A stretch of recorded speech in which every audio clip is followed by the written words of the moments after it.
Bom, aqui estou eu de novo para falar agora sobre ciclo celular e diferenciação celular, né? Começando com o ciclo celular, né? Que a gente sabe que a gente pode dividir assim em quatro fases: a G1, a fase S, G2 e a fase de mitose, né? A fase M. No caso, o que acontece em cada uma dessas fases, né? Na fase G1, a gente tem o crescimento celular, né? A célula ela acabou de se dividir e ela está crescendo agora.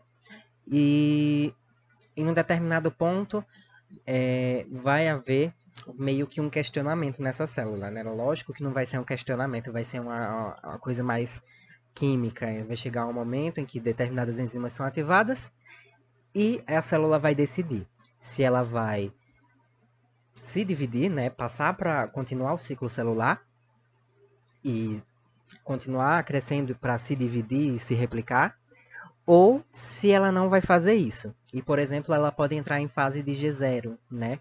Que é quando a célula ela não vai mais continuar o ciclo celular, não vai mais se dividir.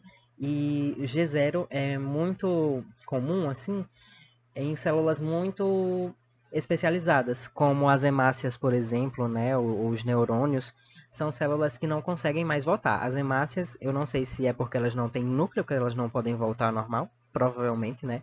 Mas é muito diferenciada e ela não se replica. E então a gente já tem uma noção sobre diferenciação também. Que a diferenciação, quanto mais diferenciada é uma célula, menos ela vai se replicar, porque provavelmente ela não vai estar mais dentro do ciclo celular, ela vai estar no estágio de G0, né, onde ela não consegue mais se replicar, ela também não consegue nem quer, né? E continuando agora o ciclo celular, é, no G2 não, depois desse ponto, se ela decide se replicar do ponto em que ela se pergunta, vou me replicar ou não, na fase G1, se sim, passa para a fase G0, onde ela vai duplicar tudo que tem dentro da célula, né?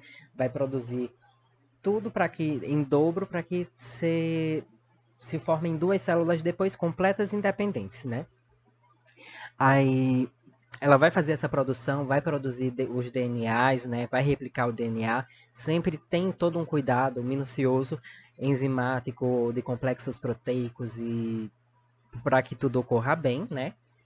E checando mesmo. São reações químicas de checklist que acontecem dentro da célula e também nessa fase de S vai acontecer tudo isso, vai se duplicar, né?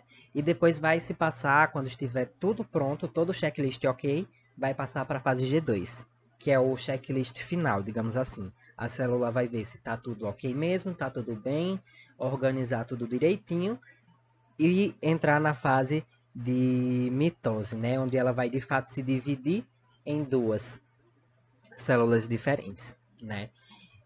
E esse é o ciclo celular. E agora eu vou falar um pouco sobre diferenciação, né?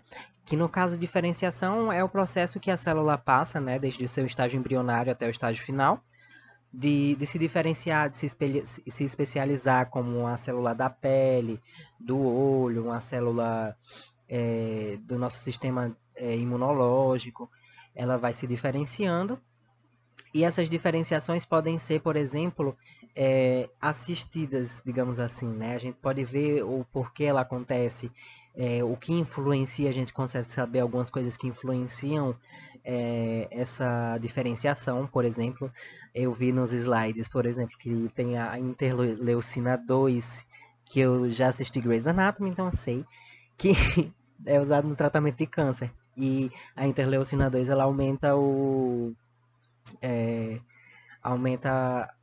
na verdade não aumenta, mas influencia que as células se diferenciem para virar macrófagos, né, que são células do nosso sistema imunológico.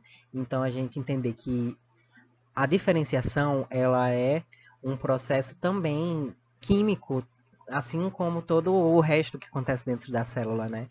Que a célula controla tudo isso, todos esses processos, e elas, inclusive, as próprias células elas se influenciam para que virem células parecidas com os morfógenos, que são justamente essas substâncias que podem afetar o desenvolvimento da célula, influenciando para ela ser ou tal célula ou outra tal célula, né? E em determinado ponto, elas não conseguem mais voltar, por exemplo, a ser a célula que elas eram, indiferenciada ou menos diferenciada, né? E a gente também consegue reverter hoje com a ajuda da ciência, né? E desses estudos, reverter, por exemplo, uma diferenciação específica, ou, por exemplo, pegar uma célula diferenciada e transformar ela desse estado de diferenciação diretamente em outra célula diferenciada com outra função, por exemplo. Isso é muito importante. Passei muito dos 3 minutos, mas é isso que eu gostei muito e eu queria compartilhar.